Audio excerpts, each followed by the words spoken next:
जय हिंद दोस्तों, कैसे हैं आप सभी लोग। मैं हूं आप सभी लोगों का दोस्त संचित। और दोस्तों, आज की इस वीडियो में हम लोग बात करने वाले हैं निफ्टी एंड बैंक निफ्टी में हमारा क्या व्यू था आज के लिए, किस तरीके से हम लोग प्लान कर सकते हैं फॉर टुमारो। बैंक निफ्टी की जो एक्सपायरी है उस पर हम लोग क्या प्लान कर सकते हैं, क्या पूरी सिचुएशन जो है इस वक्त इलेक्शन के माहौल में जो बनी हुई है उसका किस तरीके से हम लोग फ़ायदा उठा सकते हैं as a trader, as an investor, और स्टॉक मार्केट पे उसका क्या इम्पैक्ट पड़ सकता है। सारी चीज़ें इस वीडियो में डिस्कस करने वाले हैं।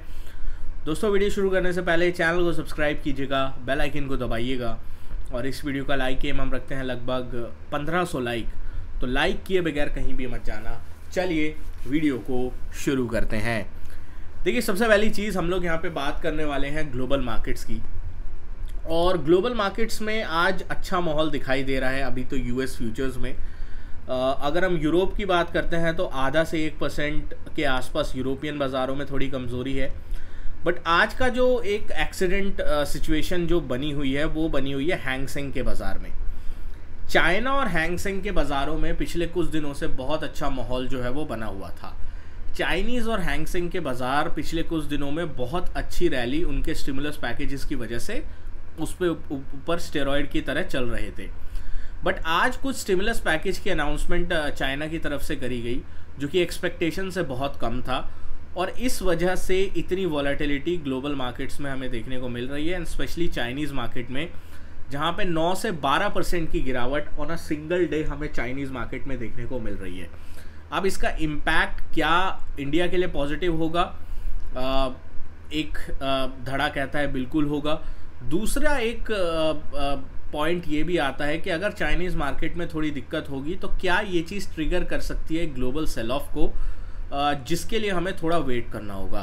बट अभी के लिए तो एक चीज़ क्लियर है कि चाइनीज़ मार्केट में बड़ी गिरावट हमें देखने को मिल रही है, जिसका इम्पैक्ट किस तरीके से आज रात को यूएस मार्केट्स के ऊपर पड़ता है वो अपने को देखेंगे।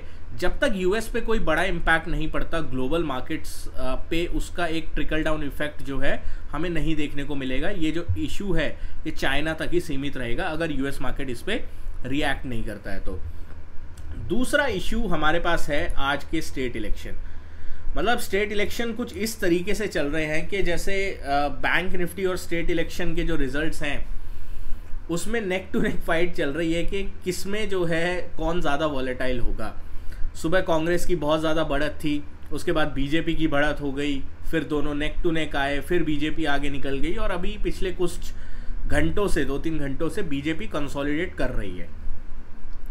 तो अभी के लिए एक चीज़ क्लियर है कि जम्मू कश्मीर में हालांकि बीजेपी की गवर्नमेंट नहीं आ रही है, बट हरियाणा में सारे एग्जिट पोल्स को विपरीत करते हुए बीजेपी की गवर्नमेंट हरियाणा में आ रही है, and this is a very big positive for the market के लिए इससे बड़ा पॉजिटिव आपको नहीं देखने को मिल सकता, क्योंकि इसका इम्पैक्ट ना ही सिर्फ हरियाणा के ऊपर होगा, इसका इम्पैक्ट महाराष्ट्र में जो इलेक्शंस होंगे और उसके ऊपर बहुत ज़्यादा होने वाला है। And that is the reason हम लोगों ने कल डिस्कस किया था कि अगर बीजेपी एक भी स्टेट निकाल लेती है, एंड हरियाणा का तो हम सोच भी नहीं रहे थे, हमें तो था कि जम्मू कश्मीर में कुछ गठबंधन के साथ गवर्नमेंट वगैरह बन जाएगी, बट हरियाणा में जो बीजेपी की जीत हुई है वो डेफिनेटली एक चीज़ जो है वो दिखा रहा है कि क्या इस वक्त जो गवर्नमेंट है सेंटर में उसके ऊपर कोई अभी दिक्कत नहीं आने वाली, उसके ऊपर कोई आंच नहीं आने वाली। और मार्केट को क्या चाहिए? यही चाहिए। मार्केट को चाहिए गवर्नमेंट में सेंटर कोई भी हो बट एटलीस्ट स्टेबिलिटी हो, और अभी स्टेबल गवर्नमेंट की बहुत ज़्यादा ज़रूरत है, क्योंकि अनसर्टेनिटी ग्लोबल मार्केट्स में, ग्लोबल जियोपॉलिटिकल टेंशन्स में बहुत ज़्यादा है। तो आप चाहते हो, एक देश के मार्केट के जो इन्वेस्टर्स हैं वो चाहते हैं कि वो देश का जो सरकार है वो बहुत स्टेबल रहे, स्ट्रॉन्ग हैंड रहे उनके पास, और उनकी स्ट्रेंथ बनी रहे, वो कमज़ोर सरकार ना हो। तो आज के इलेक्शन से ये तो साबित हो गया कि अभी भी बीजेपी गवर्नमेंट और प्राइम मिनिस्टर मोदी के ऊपर लोगों का भरोसा है, और जो लोग कल तक मजाक उड़ा रहे थे आज वो खुद एक मजाक का पात्र बन के रह गए हैं।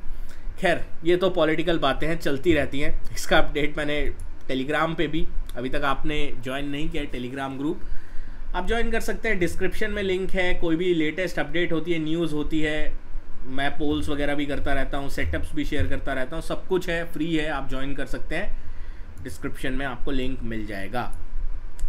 अब हम लोग कल के लिए बात करते हैं, तो कल हमें क्या प्लान करना है। देखो, सबसे पहले कल का जो सबसे बड़ा इवेंट है वो है आरबीआई की पॉलिसी। क्या गवर्नर साहब जो है कल रेट काटेंगे? अकॉर्डिंग टू द एक्सपर्ट्स ये अनलाइकली है, ठीक है, रेट काटेंगे। और अनलाइकली क्यों है? क्योंकि इस बार आरबीआई की जो पॉलिसी है ना, वो आ रही है वेडनेसडे को। जो यूएस का इन्फ्लेशन डेटा है वो आ रहा है थर्सडे को। अब विडंबना ये है कि जनरली आरबीआई पॉलिसी फ्राइडे तक आती है, इस बार आ रही है वेडनेसडे को, और यूएस का डेटा आ रहा है थर्सडे तक। यूएस का डेटा एक दिन बाद आ रहा है, इस वजह से देयर इज अ प्रोबेबिलिटी कि गवर्नर साहब रिस्क ना ले रेट कट करने का, जल्दबाजी में रेट कट ना करे। क्योंकि अगर उधर यूएस में थर्सडे के दिन जो है हम लोगों को एक इन्फ्लेशन बढ़ता हुआ दिखाई देता है, क्योंकि उनका अभी जॉब्स का डेटा आया और वो बहुत ही हॉट जॉब डेटा था। अगर इन्फ्लेशन बढ़ता हुआ दिखाई देता है ड्यू टू जॉब्स डेटा, और दोबारा से इन्फ्लेशन का एक इशू क्रिएट होता है, तो that is going to throw everything out of the world, मतलब चीज़ें खराब हो जाएंगी। तो इस वजह से गवर्नर साहब हो सकता है स्टेटस को रखें, थोड़ी कुछ पॉजिटिव सेंटिमेंट कमेंट्री देने की कोशिश करें, बट ओवरऑल कुछ बड़ा चेंज ना करें। ये अभी के लिए आरबीआई पॉलिसी में निकल के आ रहा है। बट अगर कोई रेट कट होता है तो वो बैंक्स के लिए पॉजिटिव होगा, मिड कैप और स्मॉल कैप्स के लिए सबसे ज़्यादा पॉजिटिव होगा। ये चीज़ अपने को थोड़ा ध्यान में रख के चलनी है। तो हम लोग प्लान कैसे करेंगे, ठीक है। सबसे पहले चार्ट्स के ऊपर चलते हैं, निफ्टी के चार्ट्स के ऊपर। हमारे पास अगर आप निफ्टी का चार्ट देखते हो तो एक इंपॉर्टेंट लेवल जो हमारे सामने निकल के आ रहा है वो निकल के आ रहा है 25,120, 25,125। अगर 25,100 से लेकर 25,125 के ऊपर अगर निफ्टी निकलता है तो हम लोगों को एक बहुत अच्छा अपसाइड का मोमेंटम जो है वो देखने को मिल सकता है। और ये अपसाइड का मोमेंटम हमें कहाँ तक लेके जा सकता है? ये अपसाइड का मोमेंटम जो है हम लोगों को लेके जा सकता है अराउंड 25,275 से लेकर 300 के आसपास। यहाँ तक का एक अपसाइड का मोमेंटम हमें डेफिनेटली देखने को मिल सकता है 200 EM में on a 15 minute time frame. तो इसके ऊपर आपको डेफिनेटली नज़र रख के चलनी है। ऑन द डाउन साइड में अगर मान लीजिए, अभी तो खैर गिनती हो रही है और उसमें बीजेपी की बढ़त है, मान लीजिए चीज़ें ख़राब हो जाती हैं, बीजेपी हार जाती है किसी तरीके से, और एंड में जाते जाते चाइना का जो इम्पैक्ट है वो भी आ जाता है यूएस मार्केट में और तेज़ी नहीं होती है, तो उसके लेवल भी तैयार होने चाहिए, ठीक है। आप लोग बोलते हो संजीत भाई आप एक तरफ का व्यू दिया करो। देखो, मार्केट में कभी भी एक तरफ का व्यू लेके आप चलना भी मत। जो भी इस मार्केट में एक तरफ का व्यू लेके चला है, मार्केट ने उसे सबक सिखाया है, और ये मार्केट बहुत अच्छा एक टीचर है, सबक सिखाने वाला है, और बहुत लोगों को बहुत बड़े बड़े सबक इसने सिखाए हैं, चाहे वो दुनिया का बड़े से बड़ा ट्रेडर क्यों ना हो।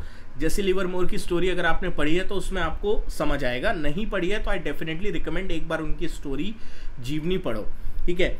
अब निफ्टी की अगर मैं बात करता हूँ, 24,850 875 एक बड़ा लेवल है। 24,800 875 का एक रेंज जो है as a support range act करना चाहिए।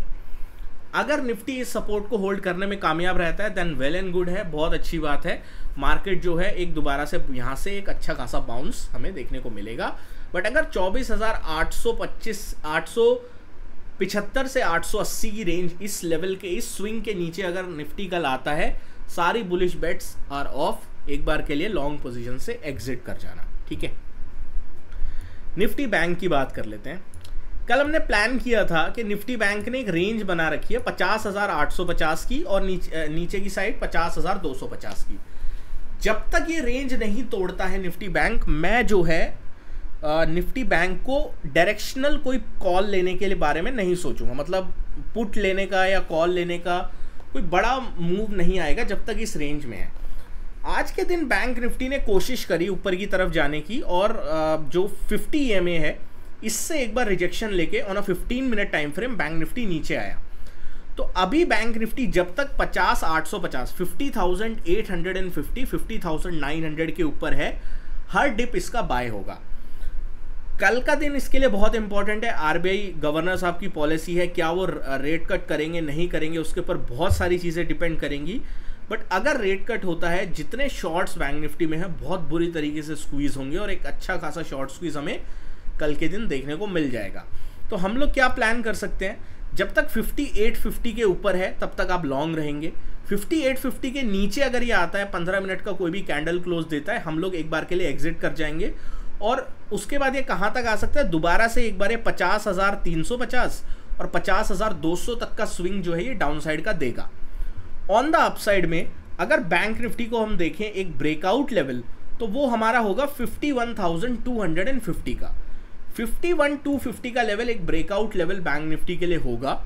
और 51,250 के ऊपर ब्रेकआउट होने के बाद बैंक निफ्टी की प्रोबेबिलिटी है कि ये यहाँ तक आ सकता है, जहाँ पे ये बैंक निफ्टी 51,685 और 51,700 के लेवल्स को दोबारा टेस्ट करता हुआ दिखाई दे। तो इस चीज़ के ऊपर अपने को डेफिनेटली नज़र रखनी है। दोस्तों आशा करता हूँ वीडियो आपको पसंद आई होगी। वीडियो पसंद आई है तो वीडियो को लाइक ज़रूर कीजिएगा, शेयर कीजिएगा अपने दोस्तों के साथ।